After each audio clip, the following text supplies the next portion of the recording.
Now, earlier this week, Keir Starmer gave a speech on immigration. And in that speech, he said that the UK risks turning into an island of strangers unless fair rules on immigration are enforced. Some Labour MPs are saying that that language is echoing what Enoch Powell said in his Rivers of Blood speech when he said that immigration has made the existing population strangers in their own country.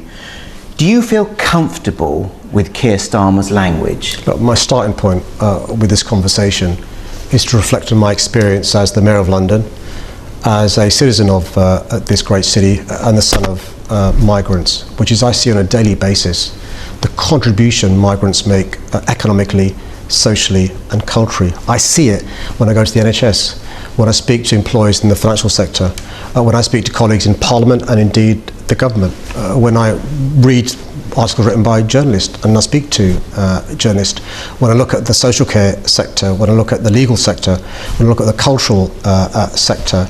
And so that's my experience. I also recognise that sometimes people use language that I won't use, and I wouldn't use that sort of language, the sort of language that I'm comfortable with.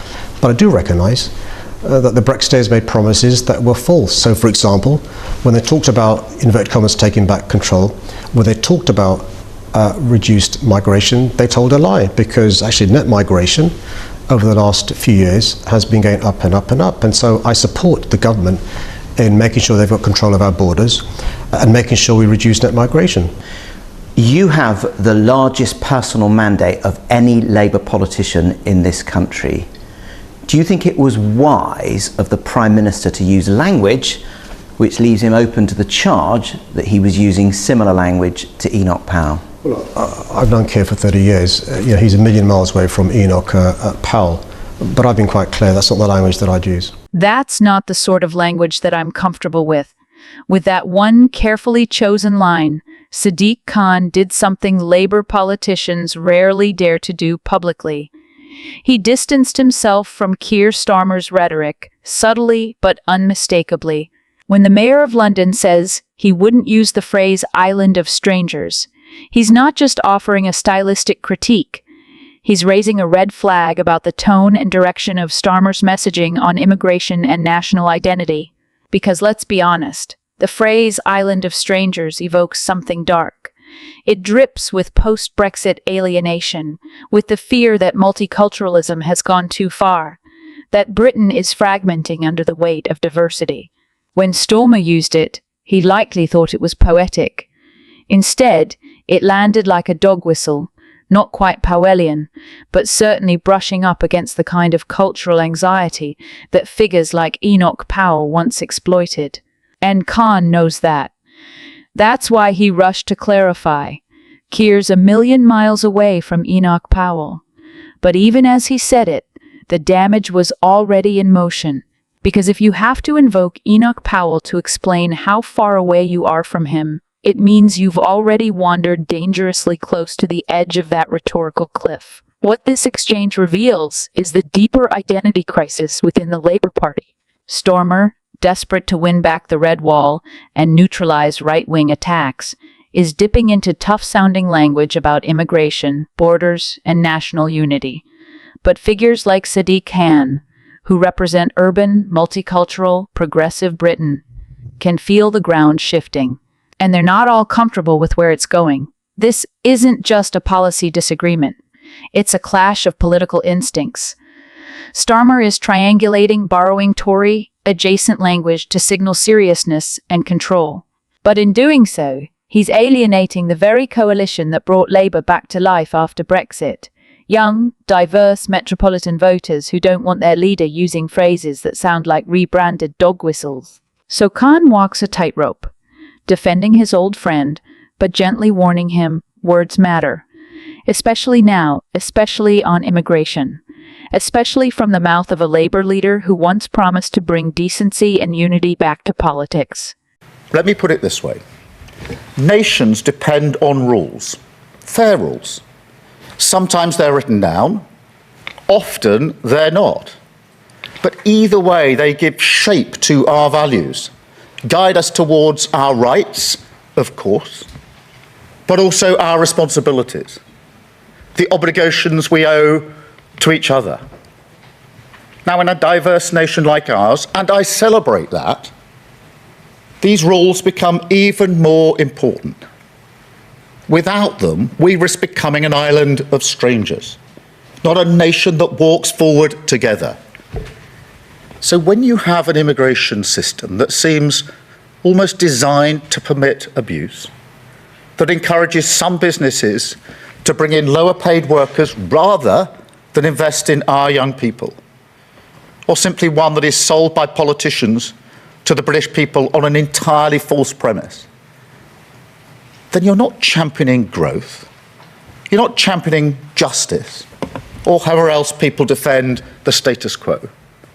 You're actually contributing to the forces that are slowly pulling our country apart. So yes, I believe in this. I believe we need to reduce immigration significantly. That's why some of the policies in this white paper go back nearly 3 years. Why I told the Labour Party conference, taking back control is a Labour argument. And why, most importantly of all, inward migration is already falling with this government. Keir Starmer wants to sound like a statesman. What he ends up sounding like is a confused her manager trying to rewrite a policy memo into a national identity.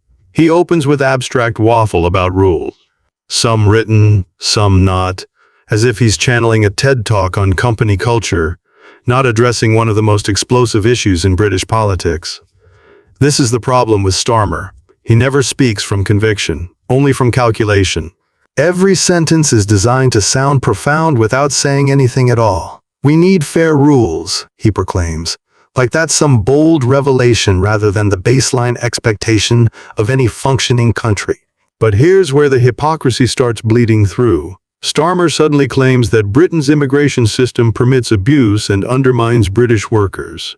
This from the man who fought tooth and nail against every attempt to control immigration, who called border enforcement cruel, and who spent years branding anyone who raised these concerns as xenophobic. Now, as the polls tighten, he wants to rebrand himself as the sober protector of national cohesion. Please. He's not leading, he's chasing.